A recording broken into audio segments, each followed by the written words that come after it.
మహన్యాసం జరిగిన తర్వాత మీరు అభిషేకం చెయ్యాలి. అభిషేకం చేసేటప్పుడు కూడా అనేక నియమాలు ఉన్నాయి. శివలింగం మీద పువ్వు బోర్లించకుండా అభిషేకం చెయ్యకూడదు. పువ్వు బోర్లించి అభిషేకం చేశావు, ప్రారంభమునందు పొడి విభూతితో మొదలెట్టాలి, అంచమునందు గంధోదకంతో పూర్తి చెయ్యాలి. ప్రతి పదార్థమునకు మధ్యలో మళ్ళీ సజలంతో అంటే శుద్ధ జలంతో అభిషేకం చెయ్యాలి. ఆ అభిషేకానికి అనేక నియమాలున్నాయి. ఇన్ని నియమాలతో నువ్వు చేసేటప్పుడు నువ్వు ఆవలించకూడదు. నీ శరీరంలో ఎటువైపు నుంచి వాయువు బయటికి వెళ్ళకూడదు, నువ్వు దగ్గకూడదు, తుమ్మకూడదు. నువ్వు అభిషేకం చేస్తూ మధ్యలో ఎవరితో నా లౌకిక సంభాషణ చేస్తే ఇప్పటి వరకు నువ్వు చేసినటువంటి పుణ్యం వాళ్ళ ఖాతాలో వేస్తారు, నీకు మళ్ళీ జీరోకి వస్తుంది. కాబట్టి నువ్వు స్నానం చెయ్యాలి, లేకపోతే కుడి చెవు మీద చెయ్యేసుకుని మళ్ళీ చెయ్యాలి. ఇన్ని అల్లర్లున్నాయి. కర్మ అంత తేలిక కాదు. పోతన గారికి వ్యాసుల వారికి పక్షపాతాలేం ఉండవు, యథార్థమును చెప్పేస్తున్నారు. కేవలము తన కొడుకు జ్ఞాపకానికి వచ్చాడు, వాడి మీద మనసు ఉండిపోయినది. ఇదొక దరిద్రం మనుష్య జన్మ ఎత్తిన వాడికి. ఎవరి మీదో ఒకళ్ళ మీద వ్యామోహం ఉండిపోతుంది. ఈశ్వరుడి మీదకి పెంచు కూడా వ్యామోహాన్ని. కాబట్టి ఏమైంది, ఆ చిన్న కొడుకు మీద ఉండిపోయింది.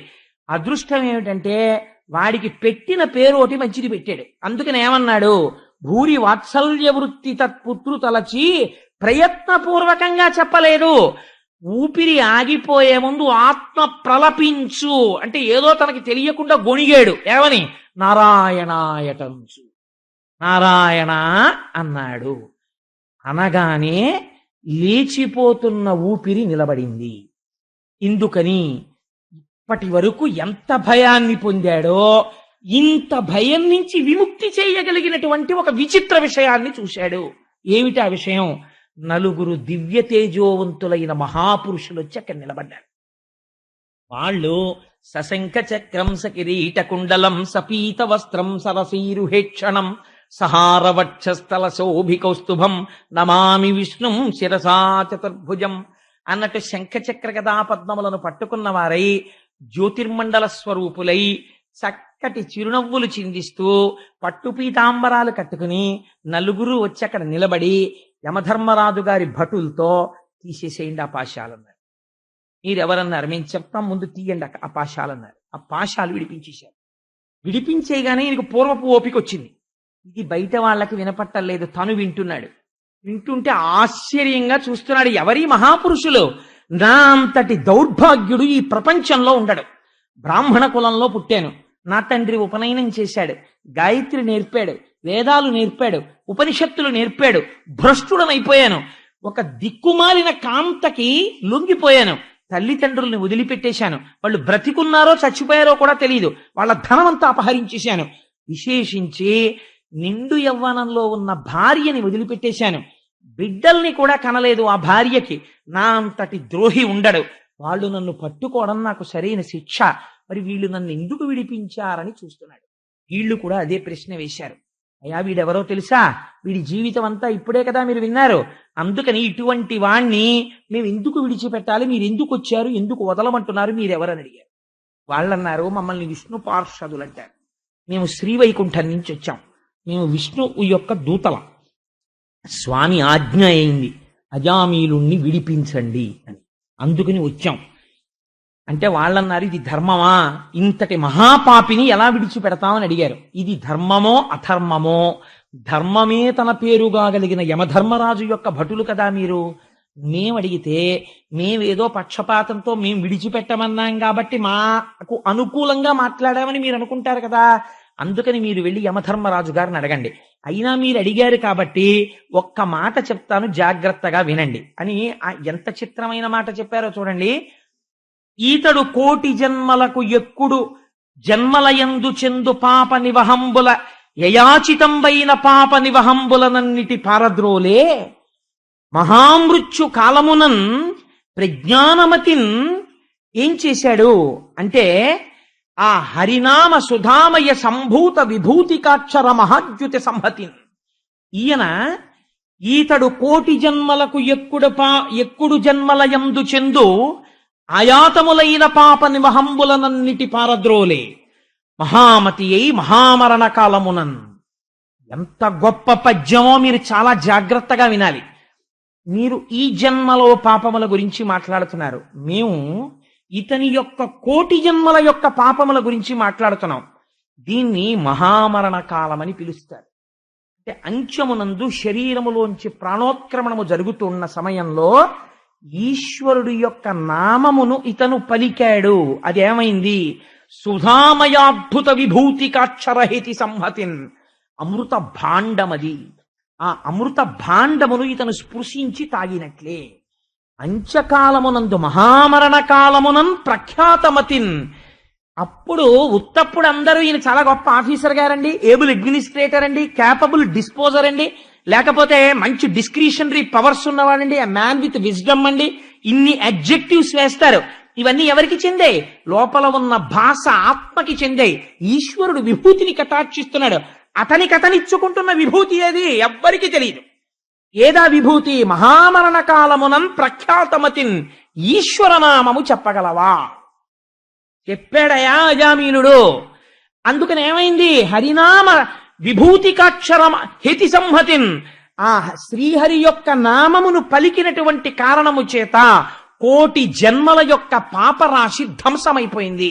కాబట్టి ఇప్పుడు ఇతని అకౌంట్ లో మీరు తీసుకెళ్ళడానికి కావలసిన అర్హత లేదు, మేము తీసుకెళ్ళడానికి కావలసిన అర్హతే ఉంది. కాబట్టి మీరు తీసుకెళ్ళకూడదు అంటే వాళ్ళన్నారు, అదేమిటి మరి వీడు చేసిన పాపాలన్నీ ఏమయ్యాయి అన్నారు. అంటే వాళ్ళు చెప్పారు, బ్రహ్మహత్య అనేక పాపాటవులకగ్ని కీలలు హరినామ కీర్తనములు. ఎటువంటి మాటలు వేసేశారో చూడండి. బ్రహ్మహత్య అనేక పాపాటవులకగ్ని కీలలు హరినామ కీర్తనములు, గురుతల్పగత సర్పములకు గేకులు హరినామ కీర్తనములు. అక్కడతో సరిపోలేదు. తపనీయ చౌర్య సంతమ సంబునకు సూర్య కిరణముల్ హరినామ కీర్తనములు.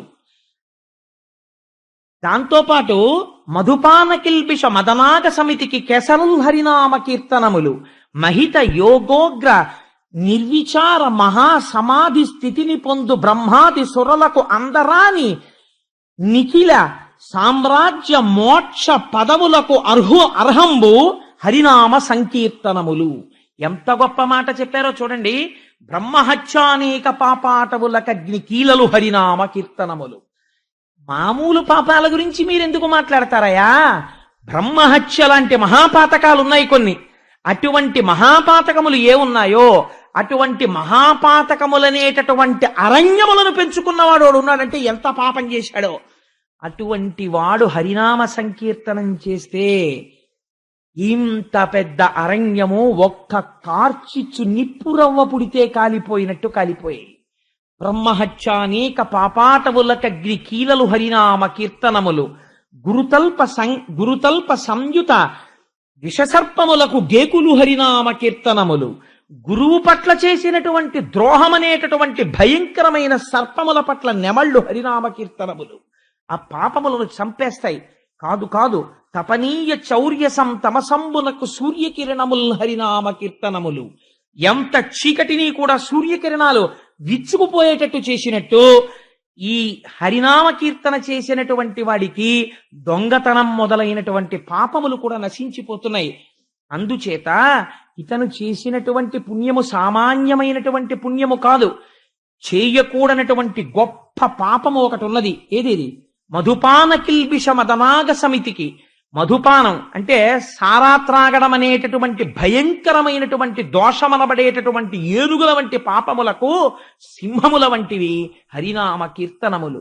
మహిత యోగోగ్ర, గొప్ప యోగము చేత బ్రహ్మాది దేవతలు పొందరా అన్నటువంటి స్థితిని హరినామ సంకీర్తన చేత మనుష్యుడు పొందుతున్నాడు.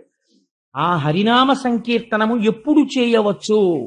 ఇది మనం అర్థం చేసుకోవలసిన విషయం. మీరు ఒక కర్మ చేస్తున్నారనుకోండి, మీరు శివాలయంలో అభిషేకం చేయడానికి వెళ్ళారు. మీరు స్నానం చేసి శుచి అయి శివలింగం దగ్గరికి వెళ్ళి అభిషేకం చేయడాన్ని అంగీకరించారు. మీరు ఇంత స్నానం చేసి సంధ్యావందనం చేసుకుని శివాలయంలోకి వెళ్ళి అయ్యా నేను అభిషేకం చేసుకుంటానండి అన్నారు అనుకోండి, కుదరదయా.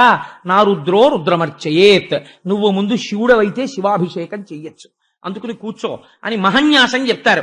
తల దగ్గర నుంచి పాదముల వరకు ఈశ్వరుణ్ణి తీసుకొచ్చి మీ యందు న్యాసం చేస్తారు. మహన్యాసం జరిగిన తర్వాత మీరు అభిషేకం చెయ్యాలి. అభిషేకం చేసేటప్పుడు కూడా అనేక నియమాలున్నాయి. శివలింగం మీద పువ్వు బోర్లించకుండా అభిషేకం చెయ్యకూడదు. పువ్వు బోర్లించి అభిషేకం చేశావు, ప్రారంభమునందు పొడి విభూతితో మొదలెట్టాలి, అంచమునందు గంధోదకంతో పూర్తి చెయ్యాలి. ప్రతి పదార్థమునకు మధ్యలో మళ్ళీ సజలంతో అంటే శుద్ధ జలంతో అభిషేకం చెయ్యాలి. ఆ అభిషేకానికి అనేక నియమాలున్నాయి.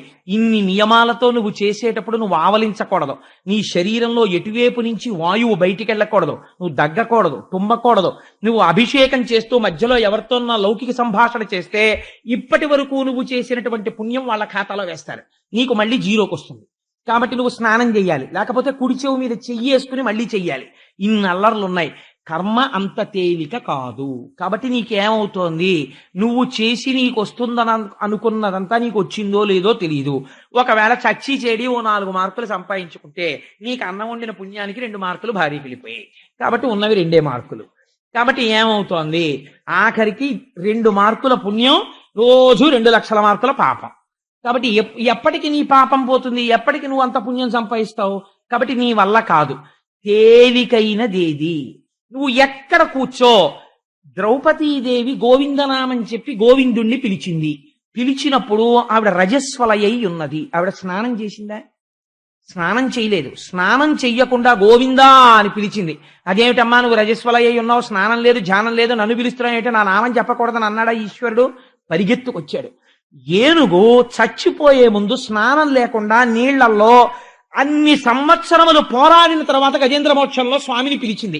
పరిగెత్తుకొచ్చాడా రాలేదా? వచ్చాడు. నిన్ను తేలికగా రక్షించగలిగినదేది? నామము నిన్ను రక్షిస్తుంది. నామం ఎవరిని తెస్తుంది? నామిని తెస్తుంది. కర్మ ఏం తెస్తుంది? నీ కర్మ చేత ప్రీతి పొందిన ఈశ్వరుడు నీకు కొంత ఫలితాన్ని ఇస్తాడు. నామమో నామి ఈశ్వరుణ్ణే తెచ్చి నీ ముందు నిలబెడుతోంది ఆర్తితో పిలవగలిగితే. కాబట్టి ఎప్పుడు పిలవగలవు? దానికి నియమం లేదు. కూలిన చోట ఒక ఆయన నడుస్తూ నడుస్తూ ఎదురు దెబ్బ తగిలి ముందుకు పడిపోయాడు. అమ్మా అన్నాడు. అమ్మా అనడానికి బదులు అలవాటు చేసుకున్నాడు, శివ అన్నాడు. అబ్బా ఇప్పుడు కూడా నా నామం చెప్పాడు రా, వేసే ఖాతాలో అన్నాడు. కాబట్టి ఏమైంది? పడిపోయింది అంతే, ఖాతాలోకి వెళ్ళిపోయి పుణ్యం పడిపోయింది. అందుకని కూలిన చోట, కొట్టబడి కుండిన చోట ఒక ఆయన అలా వెళ్ళిపోతుంటే సరదా ఒక ఆయన కర్ర పెట్టి కొట్టాడు. దెబ్బ తగిలి కింద పడిపోయాడు. ఆ దెబ్బ పట్టుకుని రక్తం కారుతోంది. ఆ కారిపోతున్న రక్తాన్ని చూసుకుని శివ శివ శివ శివ అనుకున్నాడు. అలా అనుకోగలిగినటువంటి స్థితి అంత తేలిగ్గా రాదండి. మా నాగేశ్వరరావు గారు ఉన్నారు, మహానుభావుడు, మల్లవరంలో. ఆ నాగేశ్వరరావు గారు ఈ మధ్య సుబ్రహ్మణ్య షష్ఠి ఉత్సవాలు చేయడానికి వెడితే ఆయన ఒక రాత్రి వేళ ఇలా పడుకుని ఉండగా మంచంలో, ఆయన ఆలయంలో సుబ్రహ్మణ్య షష్ఠి ఉత్సవాలు జరుగుతుండగా ఎక్కడో తిరుగుతున్నప్పుడు ముందుకు పడిపోయారు. పడిపోతే ఈ ముక్కు మీద ఎక్కడో దెబ్బ తగిలింది. అప్పటికేం అవ్వలేదు. రాత్రి పడుకుని ఇలా నిద్రపోతుంటే ఆయన పడుకున్న మంచం మీద తెల్లటి గుడ్డ, తలగడ, ఆయన తెల్లటి పంచె కట్టుకుంటుంటారు సన్నటి అంచుతోటి, అలా తువ్వాలు అన్ని నెత్తుటితో తడిసిపోతే పక్కన పడుకున్న వాళ్ళు ఎవరో చూశారు. చూసి అయ్యయ్యో అదేమిటంటే ముక్కులోంచి అంత నెత్తురు కారిపోతోందన్నారు. ఆయన లేచి నెత్తుటితో తడిసిపోయినటువంటి తువ్వాల్ని, నెత్తుటితో తడిసిపోయిన దుప్పటిని, లాల్చీని చూసుకుని ఓసారి వెళ్ళి ముక్కు కడిగేసుకుని వాళ్ళ దగ్గరికి వచ్చి, ఊరే పడుకోండ్రా, సుబ్రహ్మణ్య షష్ఠి ఉత్సవాలు అవ్వాలి కదా, అదే తగ్గిపోతుంది. శరీరమునందు అంత భ్రాంతి లేకుండా ఉండగలిగినటువంటి స్థితి నువ్వు చేసిన ఉపాసనకి పరీక్ష. ఆయన ఎంతసేపు పూజ చేశారు నీకు అనవసరం, ఆయన ఎన్ని పుస్తకాలు చదివారు నీకు అనవసరం. నువ్వు ఆయనలో ఉండగలవా? నువ్వు ఉండగలగడానికి నీకు ఎన్ని జన్మలు పడుతుంది? ఈ మహానుభావులు అంటే అలా ఉంటారు. వాళ్ళు పైకి ఎక్కడా ఉండనే ఉండరు. ఎక్కడో నాగేశ్వరరావు ఉపన్యాసానికి వస్తే ఏ మైక్ దగ్గర వినపడదని ఇలా వింటుంటారంతే తప్పించి, నేను ఇంత మహాత్ముడిని కూడా ఆయన ఏం చెప్పుకోరు, నాకు కుర్చీ ఇవ్వండి అని కూడా అడగరు. అలా ఉంటుంది ఒక్కొక్కరి స్థితి. సరే, అందుచేత నేను ఎందుకు చెప్పానంటే, కూలిన చోట, కొట్టబడి కుండిన చోట, దెబ్బ తగిలి పడిపోయి కూడా అప్పుడు కూడా ఇంకా సుబ్రహ్మణ్య షష్ఠి ఉత్సవాలు జరగాలి, నేను సేవించుకోవాలి, ఏమో పెద్దవాడిని అయిపోతున్నానని సేవించుకోగలగడం ఎంత గొప్పతనం అండి. కొట్టబడి కుండిన చోట కింద పడిపోయి కూడా అప్పుడు కూడా నామని చెప్పుకోగలిగినట్టు స్థితి. అప్పుడు కూడా మీరు చెప్పవచ్చు. అప్పుడు అభిషేకం చేస్తానంటే కుదరదు. అప్పుడు సత్యనారాయణ వ్రతం చేస్తాను, సుబ్రహ్మణ్య శర్మ గారిని తీసుకురండి అంటే కుదరదు. లేకపోతే నేను అయ్యప్ప స్వామి గుడికి తీసుకెళ్ళండి, టికెట్ కొనుక్కున్నానంటే కుదరదు మీకు. కానీ మీరు నామం చెప్పడానికే అప్పుడు కూడా మీరు చెప్పచ్చు. గోవింద గోవింద కృష్ణ శివ రామ అనొచ్చు మీరు. కొట్టబడి కుండిన చోట, మహాజ్వరంబులన్ ప్రిలిన చోట, 104 జ్వరం వచ్చేసింది, తనకి తెలియకుండానే పేల్తున్నాడు. ఎంత పెద్ద మాట వేశారో చూడండి పోతన గారు. ఒంటి మీద తెలివి లేకుండా పేల్తున్నావు రా నోటికొచ్చినట్టు అంటారు. ఒంటి మీద తెలివి లేదు ఆ జ్వరానికి, కానీ అలవాటైపోయింది. అప్పుడు కూడా ఏమంటున్నాడు, శివ శివ శివ శివ శివ అంటున్నాడు. అప్పై దీక్షితుల వారిని మనకు ఒక మహానుభావుడు ఉండేవాడు. ఆయన శివ పూజలు చేసి చేసి చేసి చేసి చేసి చేసి తన శిష్యుల్ని పిలిచారు. పిలిచి, ఒరే ఆ గూట్లో ఓ మందు ఉంది, అది తాగితే పిచ్చి ఎక్కుతుంది, ఓ గంట సేపు పిచ్చి ఉంటుంది, ఇంకో మందు ఉంది, అది తాగితే పిచ్చి తగ్గిపోతుంది. నేను ఆ పిచ్చెక్కే మందు తాగేసి ఓ గదిలో తలుపులు వేసేయండి, నన్ను పిచ్చెక్కినప్పుడు నేనేం మాట్లాడానో పుస్తకం మీద రాయండి, గురువు గారు కదా నేను మొహమాట పడకండి, అసలు పిచ్చెక్కినప్పుడు నా మనస్సు ఈశ్వరుడి దగ్గర ఉంటుందా లేదా చూస్తాను రా, ఓ గంట అయిపోయిన తర్వాత పిచ్చి తగ్గిపోతుంది, ఆ మందు పట్టించండి, స్పృహ వస్తుంది, అప్పుడు నేను ఏం చెప్పానో నాకు ఒకసారి చూపించండి రా అన్నాడు. శిష్యులు పిచ్చెక్కే మందు పట్టించి తలుపు వేసేశారు. వేసేసి తలుపు పక్కన కూర్చుని రాస్తున్నారు. అప్పుడు ఆయన పిచ్చెక్కినటువంటి సందర్భంలో పరమశివుడు గురించి చేసినటువంటి స్తోత్రం ఇప్పటి వరకు సృష్టిలో ఎవ్వరూ రచించలేదు.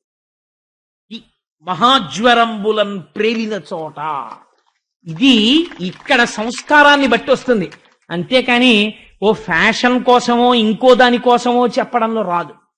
అందుకని మహాజ్వరంబులన్ ప్రేలిన చోట